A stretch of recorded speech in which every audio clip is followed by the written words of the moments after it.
Ray Bidwell Collins was an American character actor in stock and Broadway theater, radio, films and television. With 900 stage roles to his credit, he became one of the most successful actors in the developing field of radio drama, a friend and associate of Orson Welles for many years. Collins went to Hollywood with the Mercury Theatre Company and made his feature film debut in Citizen Kane, as Kane's ruthless political rival. Collins appeared in more than 75 films and had one of his best-remembered roles on television as the irascible Lieutenant Arthur Tragg on the long-running series, Perry Mason. Life and career. Ray Bidwell Collins was born December 10, 1889, in Sacramento, California, to Lily Bidwell and William Calderwood Collins. His father was a newspaper reporter and dramatic editor on the Sacramento Bee. His mother was the niece of John Bidwell, pioneer, statesman and founder of society in the Sacramento Valley area of California in the 19th century. Collins was inspired as a young boy to become an actor after seeing a stage performance by his uncle, Ulrich Collins, who had performed the role of Dave Bartlett in the Broadway production of Way Down East. He began putting on plays with neighborhood children in Sacramento. Collins made his professional stage debut at age 13, at the Liberty Playhouse in Oakland, California. In July 1914 he and his first wife and their young son moved to Vancouver, British Columbia, where Collins worked as an actor. In 1922 he was part of a stock company called Vancouver's Popular Players, which enacted plays at the original Orpheum Theatre. He operated his own stock company for 5 years at his own theatre, the Empress Theatre in Vancouver. Collins toured in vaudeville and made his way to New York. Collins worked prodigiously in his youth. It is said that between the ages of 17 and 30 he was out of work as an actor for a total of 5 weeks. In 1924, after he opened in Conscience, he was almost continually featured in Broadway plays and other theatrical productions until the Great Depression began. At that point, Collins turned his attention to radio, where he was involved in 18 broadcasts a week, sometimes working as much as 16 hours a day. He also played parts in short films starting in 1930, notably in a Vitaphone, Varieties series based on Booth Tarkington's Penrod stories. In 1934, Collins began a long association with Orson Welles that led to some of his most memorable roles.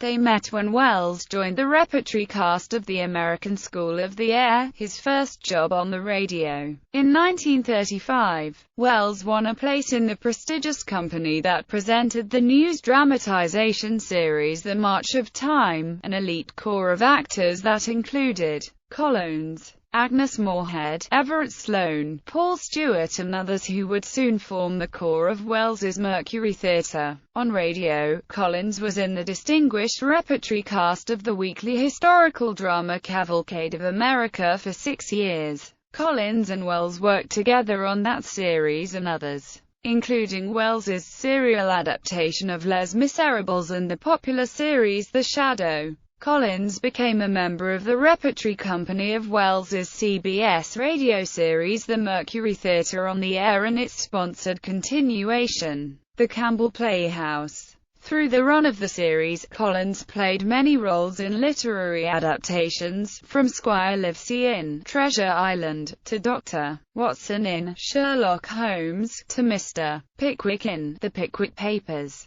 Collins' best-known work on this series, however, was in The War of the Worlds, the celebrated broadcast in which he played 3 roles, most notably the rooftop newscaster who describes the destruction of New York. Along with other Mercury Theatre players, Collins made his feature film debut in Citizen Kane, in which he portrayed ruthless political boss Jim W. Getters. He appeared in Welles's original Broadway production of Native Son and also played a principal role in Welles's second film, The Magnificent Ambersons. His ongoing radio work included Welles's wartime series, Ceiling Unlimited and Hello Americans, and the variety show, The Orson Welles Almanac. Having returned to his native California, Collins appeared in more than 75 major motion pictures, including Leave Her to Heaven, The Best Years of Our Lives and Crack Up, A Double Life, 2 entries in the Ma and Pa Kettle series, and the 1953 version of The Desert Song, in which he played the non-singing role of Katherine, Grayson's father. On television, Collins was a regular in The Halls of Ivy, starring Ronald Colman. He appeared as Judge Harper in a 1955 TV adaptation of the holiday classic, Miracle on 34th Street, starring Thomas Mitchell, Teresa Wright and MacDonald Carey. In 1957, Collins joined the cast of the CBS TV series Perry Mason, and gained fame as Los Angeles Police homicide detective Lieutenant Arthur Tragg. By 1960, Collins found his physical health declining and his memory waning, problems which in the next few years brought an end to his career. On the difficulty he was beginning to encounter in remembering his lines, he commented, "Years ago, when I was on the Broadway stage, I could memorize 80 pages in 8 hours. I had a photographic memory. When I got out on the stage, I could actually, in my mind, see the lines written on top of the page, the middle or the bottom. But then radio came along, and we read most of our lines, and I got out of the habit of memorizing. I lost my natural gift.